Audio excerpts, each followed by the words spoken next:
जब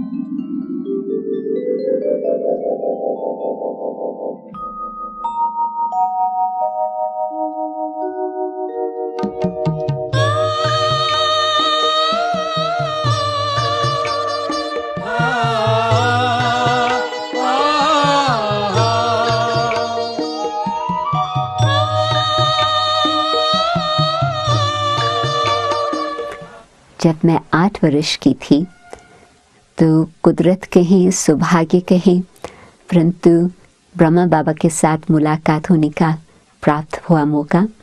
तो उस समय बचपन में तो इतना तो कोई समझ की बात ही नहीं होती, परंतु बाबा का चेहरा, बाबा का जो पर्सनालिटी थी इतनी सुंदर, इतनी प्रेम संपन्न थी, जो लगता है कि ये मेरा ग्रैंडफादर है।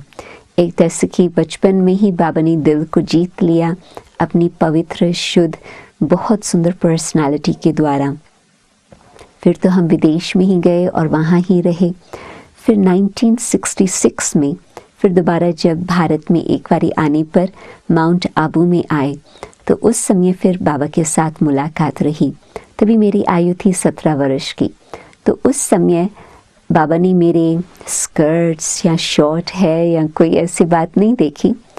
बाबा ने बड़ा प्यार से मुझे परमात्मा की याद में, जिसको दृष्टि कहते हैं, परमात्मा की याद की दृष्टि देते हुए कहा, बच्ची तुम स्पिरिचुअल टीचर बनेंगी, तुम रूहानी शिक्षक बनेंगी। तो मुझे तो हिंदी तो इतनी आती नहीं थी, रूहानी शब्द क्या होता मुझे तो उसका ट्रांसलेशन का भी अर्थ नहीं मालूम था। तो मैं तो चुप रही, कुछ मालूम नहीं था, परंतु बाबा ने बड़ी प्रेम से पालना दी। आत्मा क्या है, परमात्मा क्या है, वो धीरे धीरे बाबा जब मुरली में समझाते रहे तो थोड़ा थोड़ा कुछ समझ में आया। परंतु मुख्य बात तो उस समय ऐसे लगा कि बाबा की जो अथॉरिटी है, स्पिरिचुअल अथॉरिटी, वो जैसे कि आत्मा के अंदर के गहराई से देखती है और जानती है कि आत्मा क्या है।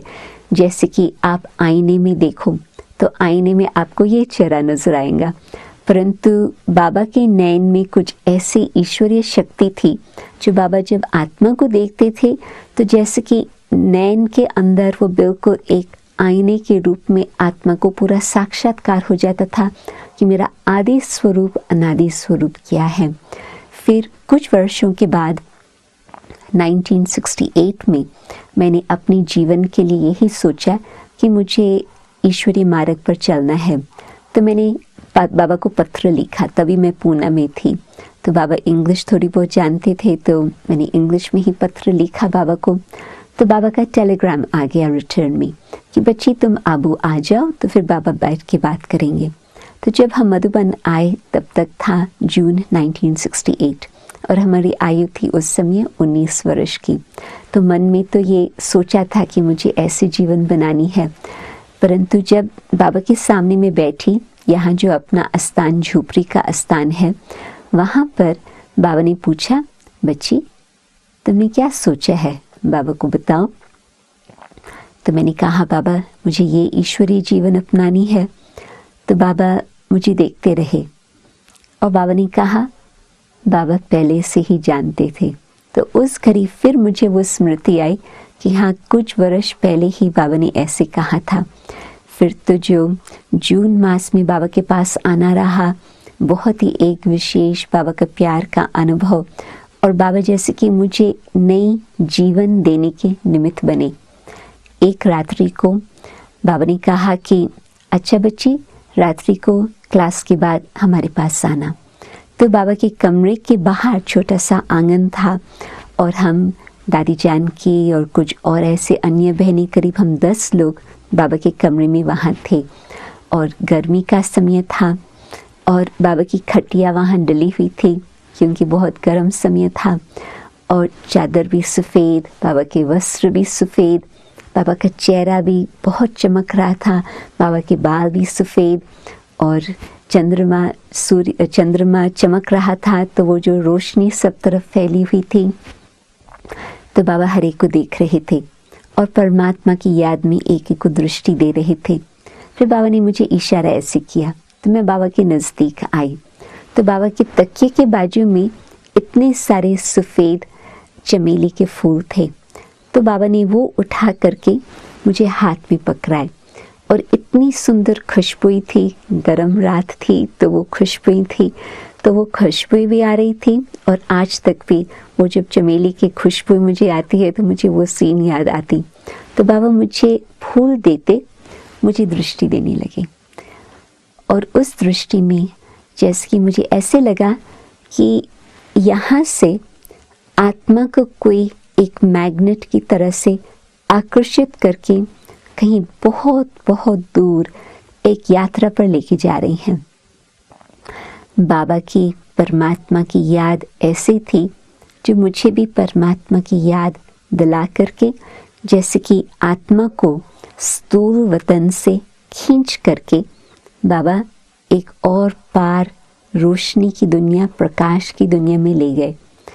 वहाँ पर ऐसे अनुभव रहा जैसे आत्मा का परम आत्मा निराकार शिव परमात्मा के साथ बहुत समय के बिछड़ने के बाद वो मंगल मिलन हो रहा। कितना समय तक वो सीन चली मैं कोई घड़ी के अंदाज से नहीं कह सकती हूँ, क्योंकि वो समय तो टाइम और स्पेस से जैसे कि और वतन में चले गए थे। कुछ समय के बाद जैसे कि बाबा ने कुछ वोल्टेज कम किया, तो फिर उस वतन से आत्मा वापस इसी संसार में आ गए। और फिर लगा कि हाँ, इस स्थूल वतन में आए हैं। तो बाबा ने प्रश्न पूछा, किसी को संकल्प तो नहीं चलता बाबा इसको क्यों दृष्टि दे रहे? तो फिर ध्यान गया कि बाबा के चारपाई के उस ओर जैसे कि दादी जानकी थे, और वो बहुत सुंदर रीति से ऐसे अपने कांध को हिला रहे थे। तो वो जानती थी कि अभी जैसे कि एक नया जन्म आरंभ हुआ, पुरानी दुनिया से समाप्ति और नए जीवन की आरंभ हुई। तो तब से लेकर फिर ऐसे ही लगा कि बाबा ने मुझे एक परमात्मा की जीवन के लिए एक नया जन्म दिया, और मुझे फिर उसमें किस तरह से चलना होता, बाबा की मुरलियों के द्वारा वो शिक्षा भी प्राप्त होती रही। फिर तो कुछ समय तक तो मैं भारत में ही रही, और बाबा के साथ फिर दोबारा अक्टूबर मास में भी मुलाकात रही, फिर दिसंबर मास में भी मुलाकात रही। और मुझे लगा कि बाबा मुझे ऐसे पालना दे रही हैं जैसे कि एक स्पिरिचुअल बर्थ में मुझे और अभी अपने लिए जीवन नहीं जीना है, परंतु विश्व के लिए मुझे किस तरह से सेवा करनी है वो बाबा मुझे तैयार कर रहे हैं। तो आज मैं अपनी जीवन को देखती हूँ कि बाबा ने कितना न कुछ सिखाया है। हर एक के साथ किस तरह से संबंध रख कर के चलना होता है, स्वमान में रह कर के औरों को मान देने का, प्यार से चलने का, किस तरह से बुद्धि को बेहद में रख कर के विशाल रीति से सोच करके अनेक आत्मा को सुख शांति देने का कार्य करना है। मैं मानती हूँ कि बाबा ने ये सब कुछ हमें सिखाया है। आत्मा की गहराई क्या होती, परमात्मा कौन है, कर्मों की गुह्य फिलॉसफी क्या है, विश्व आज किस संसार में चल रहा है और आगे फिर क्या आने वाली दुनिया होंगी, हमें उसमें किस प्रकार से अपने में परिवर्तन करना है, वो नए विश्व की स्थापना का कार्य किस तरह से हो रहा, बाबा ने ये पहले से ही बहुत सुंदर ढंग से हर बात समझाई है। और आज हम उन बातों का लाभ लेकर के आगे चलते रहे हैं। ब्रह्मा बाबा का वैसे तो नाम था दादा लेखराज कृपलानी, और वो बहुत एक अच्छे कुल में जन्म लिया था और अपनी ही मेहनत से अपने जीवन को बहुत श्रेष्ठ बना लिया था। मतलब कि स्पिरिचुअल हिसाब से बाबा हर रोज़ गीता पाठ करते रहे, बिल्कुल पक्के नियम अनुसार। बाबा लक्ष्मी नारायण की पूजा करते रहे, और उसमें भी बाबा ने अपने जीवन में 12 गुरु किए हुए थे। क्यों? क्योंकि हर गुरु के प्रति बहुत ही श्रद्धा भावना रही, परंतु फिर वो घड़ी आती थी जब और प्रश्न उत्पन्न होते थे आध्यात्मिकता के बारे में, तो वो गुरु खुद ही कहते थे, दादा अभी आप और आगे बढ़ सकते। तो गुरु की ब्लेसिंग से ही भिन्न गुरु करते अनेक और बातें सीखते गए हैं। और फिर अपने व्यवहारिक जीवन में भी बाबा बहुत सफल रहे। बाबा की सच्चाई का गुण तो एक अपनी जीवन की बिल्कुल नींव थी। बाबा ने कभी भी सत्यता से 1% हिलना भी कभी अपने जीवन में नहीं किया होगा। तो उस हिसाब से, और बुद्धि भी बड़ी विशाल थी। तो बाबा पहले तो ग्रोसरीज का काम भी करते थे, फिर बाबा ज्वेलरी का काम करने लगे। और उसमें पहले तो वो किसके प्रति काम करते थे, फिर उन्होंने ही इसमें इतना विश्वास रखा जो वो पार्टनर बन गए। क्योंकि फिर बाबा की जो क्रिएटिव इंटेलेक्ट थी, वो नए नए प्रकार की डिज़ाइंस बनाना, ज्वेलरी बनाना वो करते थे, तो बहुत उसमें अच्छा रहा। परंतु उसमें भी फिर बाबा की तीव्र बुद्धि की परख शक्ति का बहुत सबको रिगार्ड था। क्योंकि कोई भी अपना हीरे आकर के बाबा को दिखाते थे तो बाबा 1 सेकंड के अंदर उसकी कीमत बता सकते थे, इतना वो तेज जवेरी रहे हैं। तो समाज में उसके प्रति बहुत भावना रही, बहुत इज्जत रही। फिर जब बाबा की आयु 60 वर्ष की रही, बाबा को एक अचानक ही साक्षात्कार रहा। उसमें बाबा ने क्या देखा, एक दिव्य ज्योति। तो बाबा को ये लगा कि मुझे परमात्मा का साक्षात्कार हो रहा है। और फिर उसके बाद नए विश्व, एक ऐसी विश्व जिसमें विष्णु का स्वरूप बाबा ने देखा। तो बाबा को तो पहले तो होता था कि विष्णु तो भगवान है, परंतु वो साक्षात्कार होते एक आवाज़ आया, तत् त्वम अस्मि। तो बाबा को आश्चर्य लगा कि ये मैं कैसे हो सकता हूँ। तो बाबा अपने गुरुओं के पास गए, परंतु उनके पास भी इस बात का उत्तर नहीं था। तो बाबा खुद ही इस बात पर विचार मंथन करने लगे। और बाबा कराची छोड़ के फिर अपने स्थान पर बनारस में गए, क्योंकि वहाँ पर भी बाबा रहते थे कई बारी। और बाबा का वैसे कार्य होता था ज्वेलरी का धंधा कलकत्ता में, तो बाबा का आना जाना चलता रहता था। तो फिर बाबा जब बनारस में रहे तो और बात स्पष्ट होती रही। फिर बाबा ने एक और साक्षात्कार किया, जिसमें बाबा को लगा कि ये जो आज का संसार है वो कैसे ख़त्म हो रहा है। उसमें सिविल वॉर, जिस कारण से रक्त की नदियाँ बह रही है, उसमें न्यूक्लियर वॉर, फिर उसमें साथ साथ नेचुरल कैलामिटीज़, मानो कि earthquakes, volcanoes, floods, torrential rain, बहुत संसार में कैसे उथल पाथल हो रही है। बहुत दुख की सीन थी, जिसमें बाबा को जिसकी आंसू आने लगे कि ये मैं क्या देख रहा हूँ। परंतु उस उथल पाथल के बाद जैसे कि संसार बिल्कुल शांत हो जाता, और उसमें से जैसे कि प्रकृति एक नए सिर, एक बहुत सुंदर हरियाली के रूप में फिर से शुरुआत होती। तो बाबा को लगा कि जैसे कि मैं कलयुग का अंत और सत्युग के आदि का साक्षात्कार कर रहा हूँ। उसमें भी फिर वो नए विश्व के अंदर बाबा ने क्या देखा कि जैसे कि ऊपर से आकाश से तारे आ रही हैं, और जैसे ही तारे इस पृथ्वी के आकर्षण में पहुंचते हैं, जैसे कि उनका मनुष्य रूप बन जाता। परंतु मनुष्य साधारण मनुष्य नहीं, हाँ, मनुष्य की बनावट जैसे आंखें, कान, हाथ, पाँव ऐसे ही, परंतु जैसे कि वो एक ट्रांसपेरेंट थे। उनके अंदर जो पवित्रता की ज्योत थी, वो जैसे कि उनके अंगों के द्वारा वो प्रकाश निकल रही थी। तो जैसे कि शरीर है परंतु स्थूल नहीं है, एक सूक्ष्म आकार के बने हुए मनुष्य थे। और उनका जिस तरह से आपसी लेन देन था, वो नैनों की मुलाकात ही करते थे, नैनों की भाषा द्वारा ही कम्युनिकेशन करते थे। परंतु जिस समय वो बोलते थे जैसे कि म्यूज़िक होती थी, जिस समय वो चलते थे जैसे कि वो रास कर रही हैं, धरती के ऊपर उनका पाँव है, इतना हल्का थे। तो एक प्रेम का संसार, एक न्याय का संसार, एक शांति सुखमय दुनिया का बाबा ने आरंभ देखा। बाबा का बहुत विचार चला इस बात पर। तो बाबा कहने लगे कि भगवान ने ही मुझे नए संसार के लिए दिखाया, परंतु कब होने वाला है ये कैसे होगा ये नहीं बताया। फिर बाबा उस बात पर विचार करते रहे कि हाँ, ये तो सही बात है, नए विश्व की तो आवश्यकता तो है ही, क्योंकि विश्व एक तरफ तमो प्रधान बन गया है पुराना, जिसमें दुख है, और दूसरी तरफ मैंने जो साक्षात्कार किया वो तो दिन का किया है, एक नया संसार का किया, और मनुष्य इस संसार से उस संसार में जाने वाले हैं। परंतु कैसे को समझने में बाबा को कुछ टाइम लगा। पता चला कि जब मनुष्य की बुद्धि में परिवर्तन होता तो वही मनुष्य की बुद्धि देव समान बुद्धि बन जाती है।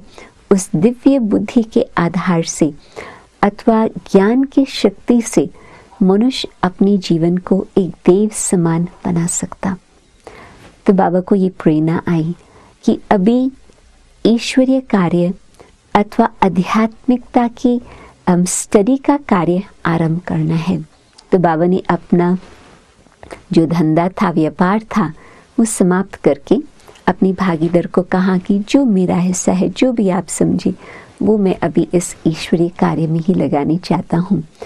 फिर बाबा ने कुछ समय के बाद जब ये बातें अनेकों को सुनाने लगे तो कईयों को साक्षात्कार होने लगे, कईयों को कृष्ण का साक्षात्कार, स्वर्ग का साक्षात्कार, आने वाले नए संसार का इस तरह की साक्षात्कार होने लगे।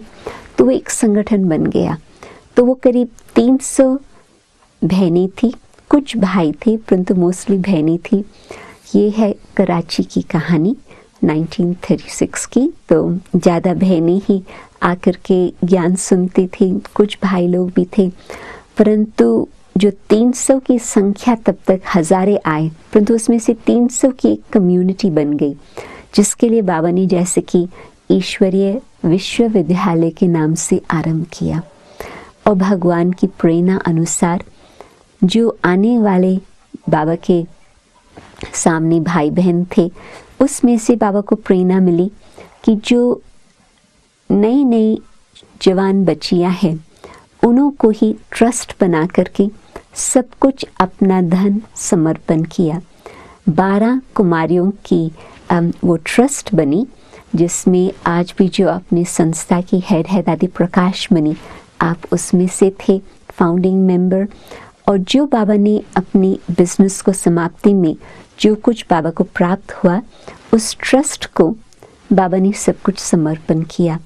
और उस समय तो उन कुमारियों की आयु थी करीब 14-15 साल। उन्होंने तो मैट्रिकुलेशन भी नहीं की थी, किसको अपना बैंक अकाउंट भी नहीं था, तो पैसे को किस तरह से मैनेज किया जाता उन्हों को तो नहीं पता था। परंतु बाबा को ये प्रेरणा आई कि कुमारियों और माताओं द्वारा ही स्वर्ग की स्थापना का कार्य आरंभ करना है, माताओं और कुमारियों को ही आगे रखना है। क्योंकि आज तक तो पुरुषों ने ही सब कुछ काम किया है, परंतु अभी टीचिंग का काम, चाहे एडमिनिस्ट्रेशन का काम बहनों द्वारा ही करना है। स्वर्ग का द्वार खोलने वाली अपने वंदे मातरम बहनें और माताएं ही है।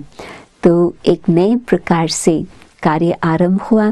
तो उसमें बाबा के सामने ऑपोजिशन भी बहुत आई, परंतु बाबा का यही कहना कि बस जो ईश्वर कहे, जो ईश्वर कराए, मुझे उसी की ही आज्ञा पर ही चलना है। बाबा ने जैसे अपनी बुद्धि को भगवान के सामने पूरा ही समर्पण किया, तो उस समर्पणता के हिसाब से ही फिर इस ईश्वरीय कार्य की स्थापना हुई 1937 में। 14 वर्ष तक तो कराची में ही रहे और उसमें एक तपस्या का समय रहा।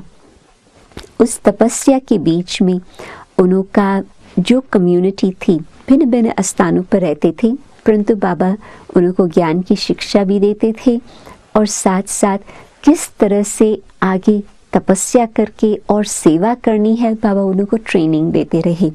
फिर 1951 में मीन्स पार्टीशन के इतने वर्ष तक बाद वहाँ ही रहे और जो वहाँ की लोकल कम्युनिटी थी पाकिस्तान की, बड़े प्रेम आदर से उनको कहते थे, आप तो ईश्वरीय संतान हो, ईश्वर के बच्चे हो, अल्लाह के बच्चे हो, तो हम आपको कोई तकलीफ नहीं देंगे, आपको हर प्रकार से हम सहयोग देंगे। और जिस समय पार्टीशन वॉर चल रही थी, उन्होंने बहुत ही अच्छे प्रेम से सहयोग भी दिया, सेफ्टी भी रखी। और फिर उसके बाद बाबा को ये प्रेरणा आई कि अभी भारत में जाने का मौका बना है। तो 1951 में सारा ही जो अपना ब्रह्मा कुमारीज का कार्य था शिफ्ट होकर के कराची से शिप में आए ओखा हार्बर में, फिर वहाँ से बाय ट्रेन आए आबू में, और यहाँ पर माउंट आबू में ब्रिज कोठी एक नज़दीक का ही यहाँ स्थान है, वहाँ पर आकर के रहे। तो उस समय भी फिर बहुत ही घनिष्ठ तपस्या का कार्य चलता रहा, अपने आप अंदर परिवर्तन का। और बाबा उनको यही कहते रहे, देखो बच्चे, करनी पहले होती है, कथनी पीछे होती है। तो अपने में परिवर्तन कैसे लाया जाए, उन आत्माओं को उस बात पर ध्यान रहा। परंतु भारत के अनेक स्थानों से निमंत्रण मिलते रहे, तो फिर बहनें अनेक स्थानों पर जाती रही ये शिक्षा देने के लिए, और जहाँ जहाँ जाते गए वहाँ पर उनके जीवन में इतना सुंदर परिवर्तन होता रहा, जो फिर वहाँ सेंटर स्थापन होता रहा। तो 1954 से लेकर 1969 तक जो बाबा ने ये कार्य किया, भारत के अंदर अनेक स्थानों पर नई जीवन देने का कार्य रहा, और ये ज्ञान की शिक्षा सब तरफ प्राप्त होती रही। उस बीच में बाबा अनेकों को ट्रेनिंग देते रहे, क्योंकि बाबा कहते थे शिक्षक है वो, मैं आपका शिक्षक नहीं हूँ। नम्रता का बाबा अवतार थे। कभी भी मैं शब्द हमने बाबा का नहीं सुना। बाबा करा रहे हैं, भगवान का कार्य है, भगवान कर रहे हैं, करा रहे हैं। मैंने कुछ किया, बिल्कुल उसका नाम निशान नहीं। तो अंतिम दिवस 18 जनवरी 1969 वो एक विश्व में एक विशेष इतिहास में यादगार का दिन है। सवेरे बाबा की तबीयत थोड़ी ठीक नहीं थी, फिर बाबा ने करीब 10 बजे, जो अपनी सेक्रेटरी है अभी तक वो कार्य में व्यस्त रहती है, ईशू दादी को बोला कि बाबा आज अपना कर्जा पूरा करनी चाहते हैं। तो कर्जा तो वैसे तो कुछ नहीं था, परंतु भाव ये था कि जिन्होंने पत्र लिखे हैं बाबा को, बाबा 40 लेटर्स उस दिन बैठ करके लिखे। बाबा की लिखत सिंधी भाषा में होती थी। हर पत्र का उत्तर दे करके अपने कार्य को समाप्त किया। बाबा ने अपना कर्जा चुकता किया, और फिर उसके बाद बाबा थोड़ा चक्कर भी लगाया सब तरफ। यहाँ जो न्यू बिल्डिंग्स बन रही थी उस पर भी बाबा ने डायरेक्शंस दिए। फिर रात्रि के समय, वैसे अपनी रात्रि क्लास होती थी 9 बजे, परंतु 7 बजे ही ईशू दादी को कहा आज बाबा जल्दी क्लास कराने चाहते हैं। सब तरफ मुरली जाती है, और आज के दिन की मुरली नहीं जाएंगी तो बच्चों का संकल्प चलेगा कि पता नहीं बाबा की तबीयत को क्या हुआ, तो बाबा आज जल्दी मुरली चलाएंगे। तो 8 बजे ही घंटी बजी और सब इकट्ठे हुए अपने हिस्ट्री हॉल में। वहाँ पर फिर बाबा ने क्लास कराया, जिसको हम मुरली कहते हैं।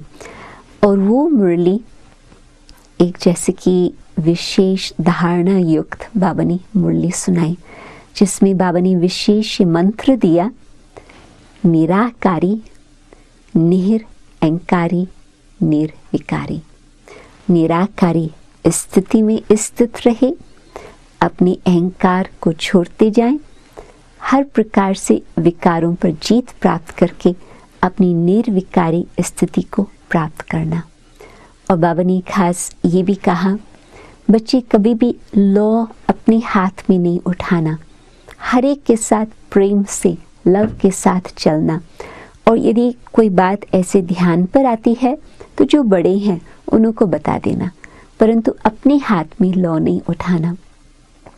और वैसे तो बाबा को खांसी आती थी, बीच बीच में तो बाबा पानी भी पीते थे। वो हम अंतिम मुरली पढ़ते हैं, उस समय तो किसको मालूम नहीं था, परंतु अंतिम मुरली पढ़ते हैं तो पता चलता कि एक बारी भी बाबा ने खांसी नहीं खाई।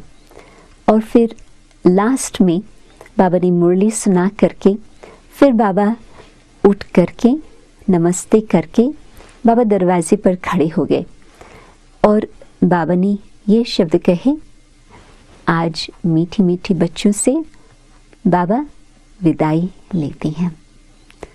उस समय भी किसको पता नहीं था, परंतु बाबा कभी भी विदाई शब्द नहीं कहते थे। बाबा गुड नाइट कह करके निकल जाते थे, परंतु विदाई शब्द कह करके बच्चों को वो ईश्वर की याद की दृष्टि दी। फिर बाबा बाहर गए और अपने कमरे में गए और लगा कि बाबा को कुछ यहाँ दर्द हो रहा, तो अपनी प्रकाशमणि दादी साथ में थी, तो कहे कि बाबा डॉक्टर को बुलाएं। नहीं, ज़रूरत नहीं बची, परंतु लगता था कि कुछ हो रहा, तो फिर भी डॉक्टर को संदेश भेजा। 9 बजे से 15 मिनट में 15 मिनट के अंदर एक अनोखी खेल चली। उसमें बाबा के चेहरे पर थोड़ा पहले लगता था कि कुछ दर्द है, फिर तो बाबा का चेहरा बिल्कुल जैसे कि शांत पवित्र मुस्कुराहट। फिर बाबा ने बस शांति से विदाई ली। अंतिम दृष्टि दादी प्रकाशमणि को दी, जिसमें बाबा ने जैसे कि उसको ही अपना वारिस बनाया। और उसमें फिर हम ये मानते हैं कि बाबा ने जो देह का त्याग किया, बाबा अपनी अव्यक्त संपूर्ण स्थिति को प्राप्त किए। मतलब कि जो कुछ यहाँ आत्मा का हिसाब किताब था वो चुकतो करके बहुत बहुत श्रेष्ठ पुण्य का खाता जमा करके वो आत्मा निर्वाण पहुँची अथवा परमात्मा की गोद में समा गई। परंतु वहाँ से भी अपनी अव्यक्त रूप में आज तक भी बाबा पालना दे रहे हैं, कार्य कर रहे हैं, मदद कर रहे हैं, हम सबको प्रोटेक्ट कर रहे हैं, हर प्रकार से अपना बाप के रूप में अब तक भी कार्य कर रही हैं। मैंने तो आपको बहुत संक्षेप में कहानी सुनाई, परंतु ये सार में ब्रह्मा बाबा की कहानी। ओम शांति।